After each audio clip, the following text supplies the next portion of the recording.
Hey everyone, thank you for joining me on this video. So I wanted to do this recording because this is something that I think is really important. It's something I struggled with, but since I got my head around it and started to put it into practice, it's really helped me not just in my business but in my personal life as well. So today I want to talk about the power and the art of effective delegation.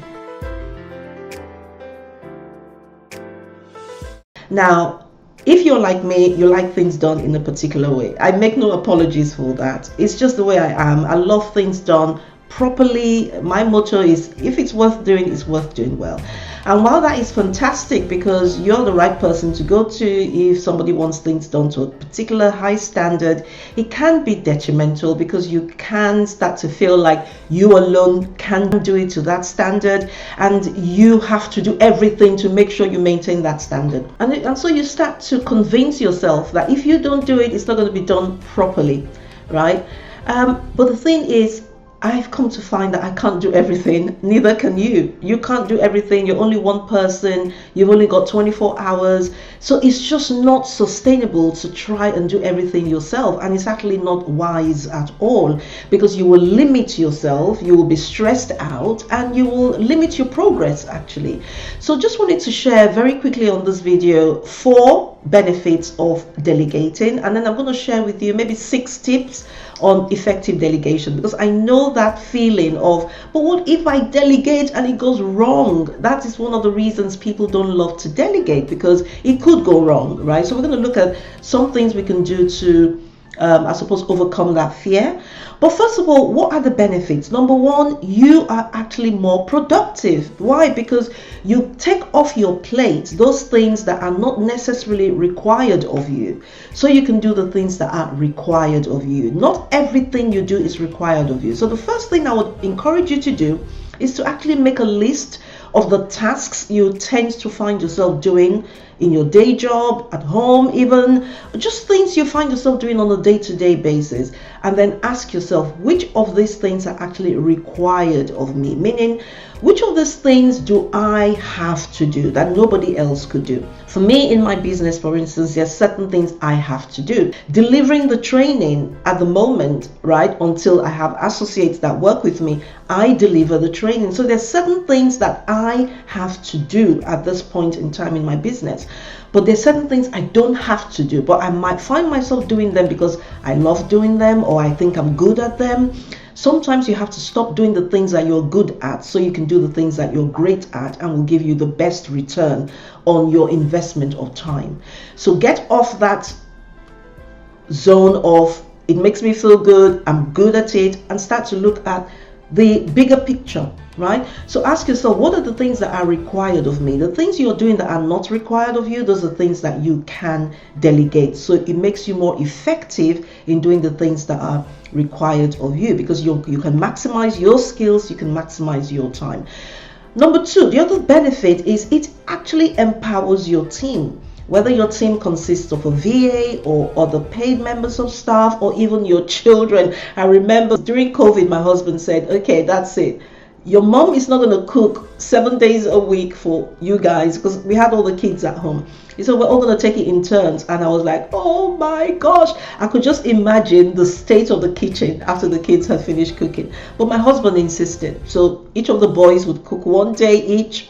He cooked 2 days, I cooked 2 days. So that's 7 days covered. Initially, it was difficult and I would deliberately not go in the kitchen because I just didn't want to see the mess they had made. The food, of course, did not taste how I like it. But guess what? They've improved. They've improved. They're better cooks and they're better at keeping the kitchen clean when they cook. So it empowers your team. I know that's a really maybe silly example, but it does empower your team to grow their own skills so they can take more responsibility, because if they don't do, they don't learn. It's okay to read the manual, read how to do it, but until you actually get to do it, you really don't know how to do it. So delegating will empower your team. But the other benefit of delegating as well is it increases team engagement. Your team take ownership of the project, of the tasks, right? They see themselves as being part of the success of the team. And so by taking ownership, morale increases, team engagement increases, and we all know the benefits of that, where people take ownership of the project rather than just doing things because I've been told to do it. And of course, it reduces burnout and stress. You're not running here, there, and everywhere trying to get it all done in the short time you have. You are more relaxed to do maybe even more strategic work in the team rather than the hands-on operational tasks that you tend to do. So those are 4 short benefits of delegating. Now, to be honest, I think most of the people I've come across or spoken to about the importance of delegating, they know it's beneficial. They know they should be doing it. But how do I do it that it is effective? How do I do it that I don't feel like at the end of the day I've wasted my time? Because that is a real concern. Often when I work with leaders, what they say to me is the time it takes to explain the task, to monitor, to measure, to correct, right, to support those you delegated the task to, you may as well have just done it. Because I know we're all running against time.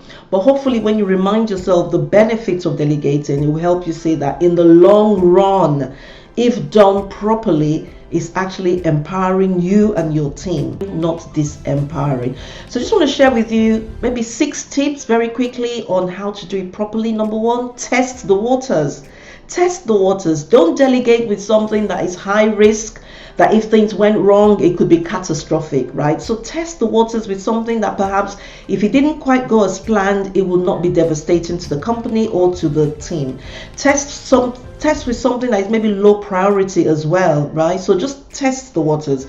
The other thing as well is give clear directions. Don't assume that because you've told members of your team what needs doing, they know exactly what they need to do to get it done. So be very clear, be very specific in your directions. Let those you're delegating to know exactly what is required of them, but also let them know what success looks like. Don't let them guess. Tell them this is what we're trying to achieve, and this is what will be a great result for us. So they not only know what is required of them, they know what success will look like to them. So be very clear in your directions. Number 3, choose the right person. Very often when we want to delegate, we pick the first person who seems to have the time to do it with the least workload at that particular point in time. But they may not be the best person to be delegating that task to. So don't delegate according to workload, right? Delegate according to the skills of the person, according to the potential of the person. Because don't forget, you're looking long term. You want to delegate to people so that you can train them, empower them to take on more responsibility perhaps. So look at the skill and make sure the skill matches the task, but also look at the potential, the growth potential of the person you're delegating to make sure it's actually worth the time you're going to invest in them to support them in actually carrying out this project. Number 4, paint the big picture and make clear what role this task plays in the big picture. And especially depending on the person's personality style, some people love to see a task through from start to finish. And so when you just give them the middle bit, they can't really see the big picture. They're not motivated. They just feel like, oh, I'm just doing this little bit. But when they see the big picture, when they understand why we're doing this in the first place, they understand the purpose behind the big picture, and then you show them how that little task you're delegating to them fits in the big picture. They understand the importance of it, but they understand that they're part of a bigger thing that's happening. And so again, it gives just that motivation and helps them to even become more creative and perhaps persistent in actually completing their little piece. So show them the big picture, but also show them the role that their little piece plays within the big picture. Number 5, set clear deadlines. Set clear deadlines. And you may even want to set milestone deadlines as well. So if the project needs to have been finished in a month's time, what needs to have been done within a week? What needs to have been done within 2 weeks? So set clear deadlines so your team know how well they're doing. They know whether they're running out of time. They know whether they're within time. It's pointless waiting, two days to the deadline and then saying, where are we? And then they suddenly realize, oops, we didn't realize, we needed to have gone this far. So set clear deadlines that will really help your team to plan and to implement the project. And number 6, maintain an open door policy. Don't just delegate, especially when you're just starting, because don't forget, you're testing the waters. You're, starting to delegate, so you're giving yourself opportunity to grow in that area, but you're also giving your team opportunity to grow in that area. So maintain an open door policy. Let them know, if you need help, I'm here. Come to me, ask questions, whatever. So let your team know that you're there, and they don't feel like they've just been dropped in the deep end and left to swim or sink. But also check in, right? So it's not like you're micromanaging, but it's okay to check in and just say how well we're doing. Are we on track to meet that first milestone? So this way, you're empowering your team, but you're also supporting them, and you're giving yourself that comfort of knowing that things are going as planned, right? So if things are not going as planned, there's room to change, there's room to tweak, there's room to correct things before the final deadline date comes through. So those are just 6 quick tips I thought I could share with you to help empower you to actually feel trust enough in your team to delegate to them, so you can get those benefits that we already talked about. Now, I would love to hear from you. Let me know which of these tips you feel like that one I can really do, this one I might struggle with. Let me know how you get on. Let me know if you have any other tips that would be good for us all to learn together about delegating. But one thing I know is, if we're really going to maximize our time and increase our productivity, this is a skill we absolutely have to nail.